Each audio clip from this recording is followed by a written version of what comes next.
Welcome to this, our second episode of Memory Unlocked, the show that gives us some space to talk about the suddenly rediscovered people, places, or things that have been stuffed in the corners of our minds for ages.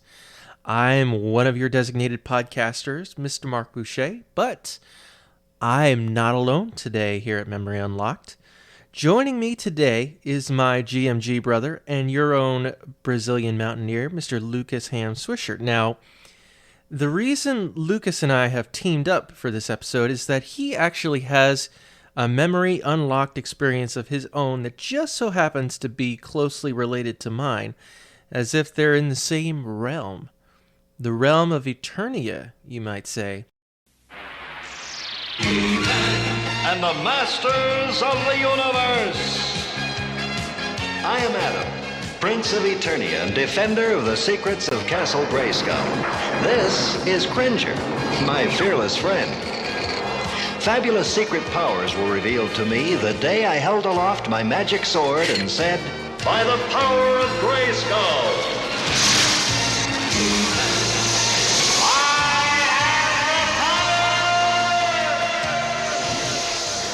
Well, hello there, my brothers and sisters.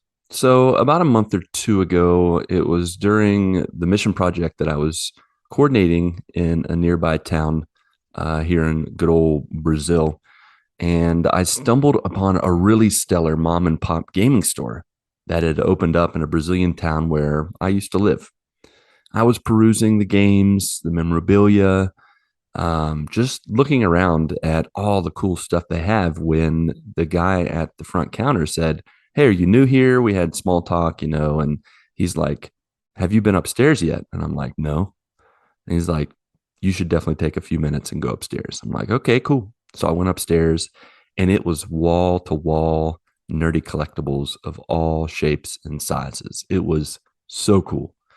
I took a bunch of pictures. I nerded out, posted some stuff on our Discord and talked with people. Well, about a month later, I had the chance to return to that town with my family this time. And I took them in and got to enjoy it all over again, but with them this time. And it was so cool. And my favorite part was having the opportunity to connect some of the collectibles and different things they had with what I had growing up as a kid.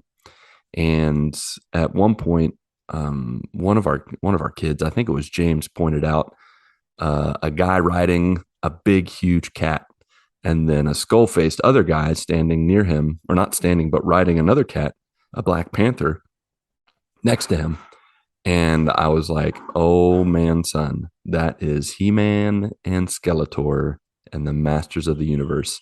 And as I stood there and looked at Castle, looked at the action figures, it took me back to the 80s when I had those, when I had Castle Grayskull and I had I don't even remember what it's called, but it was like a cave with a rubber monster hand puppet that you would stick on your hand and pretend like you were attacking He-Man, who went by the name of Prince Adam when he was not in his metal thong and holding his sword, riding his mighty steed, Battle Cat, aka Cringer. And then you had, of course, Skeletor, his arch nemesis and the villain of Masters of the Universe, aka Keldor. And as I said, he sat on top of a Black Panther called Panther.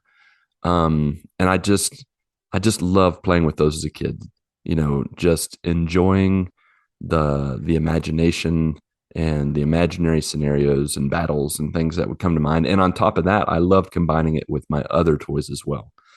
And thinking back, just remembering that was so cool. And to kind of add to that, later on that month, I was watching a Disney Plus series called 80s Top 10.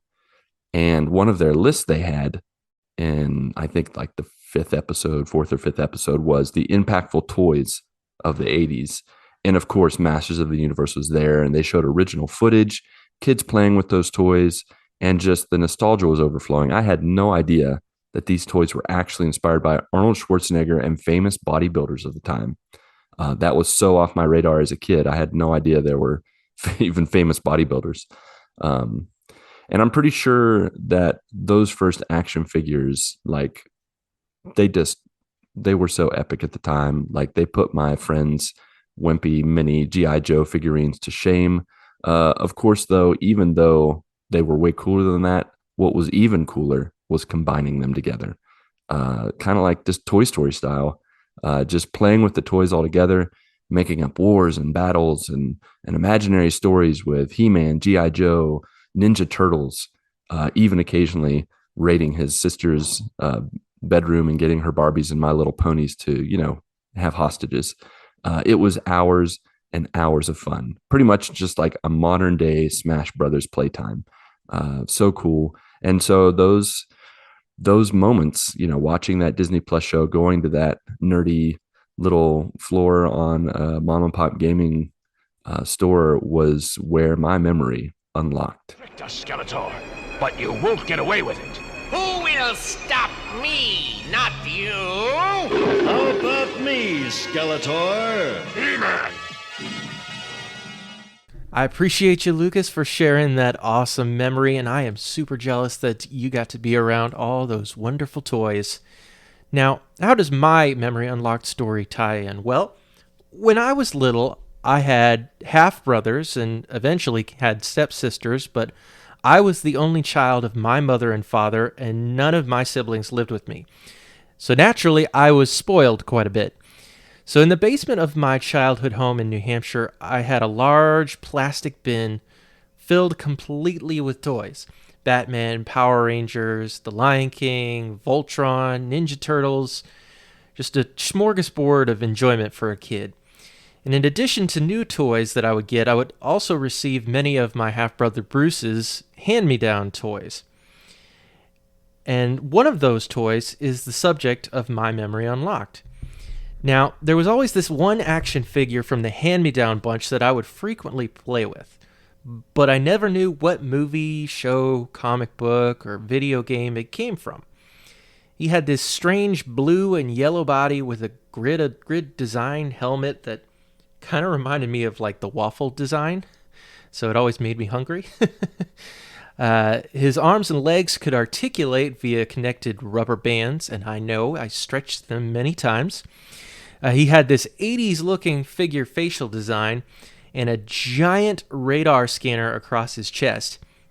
He pretty much fit in with any scenario I created with my toys because I never knew where he actually fit. Until about 25-ish years later. I was watching a video from a YouTube channel called Toy Galaxy. Check them out. And it was themed around Masters of the Universe, which was created in early 1981 by Mattel as a means to compete against Kenner's Star Wars and Hasbro's G.I. Joe. Now, fun fact, Mattel actually turned down the initial toy rights to Star Wars, and I bet they're kicking themselves to this day over that. So this introduction of the toy line was followed by the cartoon introduction from 1983 to 1985. And so the subject of this video on Masters of the Universe turned to several of He-Man's side characters in the toy line and the show. And there he was. I recognized him the moment I saw him. His name is Cyclone. Let me spell that for you. SY-KLONE. And he was a very late addition to the Masters of the Universe toy line. And so he was only in 2 episodes of the original series. Very brief cameos. But he was featured more in the comics and other books. His origin story is as follows. Protector of the Legacy Stones and the last defender of Anwat Gar, Cyclone joined the Masters of the Universe after the stones were destroyed and his mission completed. He wears the last remaining tech vest armor created by his Gar ancestors to terrorize Eternia after the Great Wars. Its built-in wind rockets allow the user to create powerful vortexes of spitting energy as a defensive weapon or to fly through the air. Cyclone has upgraded his armor to also include cosmic radar, which lets him sense the physical presence of evil long before others. Cyclone's wind powers and radar chest make him combat ready. So now it made sense why he had a giant radar screen for a chest. His powers are essentially based on a weather phenomenon. Now, in the original series, Cyclone was a cyborg being. But in later iterations of the character, he was actually introduced as part of an ancient race of beings tasked with protecting the legacy stones on his islands. Now, his powers were much more magical than technological in this case, and he was reintroduced in, I believe it was the 2002 remake of Masters of the Universe. An evil fog! Cyclone, use your whirling powers to investigate! Around and around I go! A whirlwind! To side, Cyclone! With fists that fly! Cyclone! You can't stop my whole evil army! When Cyclone spins, evil never wins! Cyclone, new from the Masters of the Universe collection. Each toy sold separately from Mattel. And there you have it. An answer to a decades-long mystery I didn't even know I was looking to solve. And it's all connected to Lucas's Masters of the Universe memory. Now, you can find all of our social media and our merch links for the GMG Universe at linktree.com/thegmgpod. You can write into us and tell us about a memory unlocked moment of your own, and we might talk about it on a future episode. Big thanks again to Lucas Ham Swisher, my podcasting buddy, for joining in and sharing his memory. Congratulations, joiners. You've just experienced another Memory Unlocked.